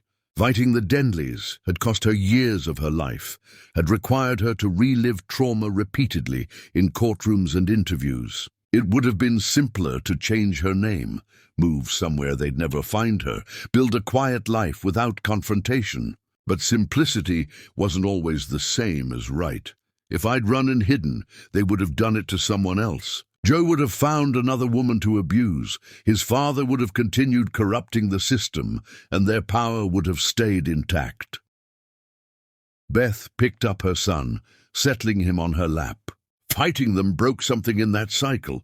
Other women have come forward because they saw that someone could win against families like the Denleys. That matters more than my personal peace. Chris raised his glass. To breaking cycles and building something better. They drank to that, three people who'd been damaged by the same family in different ways, who'd found each other in the wreckage and built something like healing. It wasn't neat or perfect. Beth still had nightmares sometimes. Rebecca was working through years of family trauma. Chris carried the weight of cases he couldn't win and women he couldn't save. But they were trying, and the trying itself was a form of resistance against the systems that had failed them. Later, after Chris and Rebecca had left, Beth put her son to bed in his room, with walls she'd painted herself and furniture she'd chosen because she liked it rather than because someone else demanded it. She read him stories about brave children and kind animals, about worlds where problems were solved without violence and love looked like gentleness rather than control. He fell asleep halfway through, his small hand clutching hers, trusting completely that she would keep him safe. Beth sat there in the dim glow of the nightlight, watching him breathe, feeling the weight of responsibility and privilege that came with being his mother. She'd promised him, back in that hospital room when they'd both nearly died, that she would never let anyone make her feel small again. She'd kept that promise. The case had officially ended months ago, but the real victory was this moment. Her son sleeping safely in a house where nobody shouted or hit or used love as a weapon for control. Her own life being built according to her choices rather than someone else's demands. The knowledge that she'd looked at an impossible situation and found a way through, rather than accepting that some battles couldn't be won. Beth thought about the woman she'd been on that terrible morning. 9 months pregnant and terrified, collapsing on a kitchen floor while people who should have loved her laughed and sneered. That woman had sent a single word into the darkness, hoping someone might care enough to respond. Help. Such a small word, but it had contained everything she needed to say. And help had come, in the form of emergency responders who'd gotten her to the hospital despite the Denleys' delays. In the nurse who'd slipped her that business card. In Chris who'd taken her case when other lawyers saw only a losing battle. In Rebecca who'd found courage to betray her family for the sake of truth. In the judge who'd looked past the Denley money and power to see what was actually happening. In every person who'd chosen to believe Beth's story and fight for her safety. She'd learned that help existed, but you had to be brave enough to ask for it and strong enough to accept it when it arrived. She'd learned that surviving wasn't the same as living, that compliance wasn't peace, that accepting cruelty didn't make you graceful or patient. She'd learned that some fights were worth having, even when the odds seemed impossible, because winning those fights changed the odds for everyone who came after. Beth stood, pulling the blanket up around her son's shoulders, pressing a kiss to his forehead. Tomorrow she had classes and work, and her son had the playground and new words to learn. They had a life to build, day by ordinary day, creating something beautiful out of what the Denleys had tried to destroy. In the living room, she paused by the small shelf where she kept important documents. The custody ruling was there, official and final, proof that the justice system had eventually worked the way it was supposed to. Beside it was a framed photo, the only one she'd kept from the courthouse steps. It showed her holding her son, Chris, standing beside them, all three of them caught in a moment of exhausted triumph. They looked tired and battle-worn, but they also looked victorious. Beth turned off the lights and went to her own room. The small space that was entirely hers, where no one entered without permission and no one's anger made the air feel dangerous. She climbed into bed with a book for her class, reading about family systems and trauma responses and how to help people heal from things that should never have happened to them. The Denleys were still out there somewhere, living their diminished lives, dealing with consequences they'd spent decades avoiding, but they were no longer her problem. They were a chapter she'd survived, a battle she'd won, a lesson in what was possible when you refused to accept that power and money meant some people were simply untouchable. Beth fell asleep thinking about tomorrow, about the future she was building, about all the ordinary moments ahead that felt extraordinary because they'd been so hard to reach. Her son was safe. She was free. The nightmare had ended, and in its place was something that looked remarkably like hope. Not the naive hope of thinking everything would be easy, but the earned hope of someone who'd walked through fire and emerged still believing that goodness existed and justice mattered, and some promises were worth keeping no matter how high the cost. In the morning, she would wake up in her own house, make breakfast without fear, and take her son to the park, where he'd play with other children whose mothers watched protectively from nearby benches. She'd go to work helping other survivors find their way out of impossible situations. She'd attend class and take notes about trauma and recovery and resilience. She'd live her life according to her choices, and that simple fact would feel like victory every single day. The Denleys had tried to break her, and they'd failed. That failure would define their legacy more than all their money and power ever had. And Beth's survival, her thriving, her transformation from terrified victim to fierce advocate, would stand as proof that sometimes the people who seem powerless find strength nobody expected them to have, and that strength changes everything.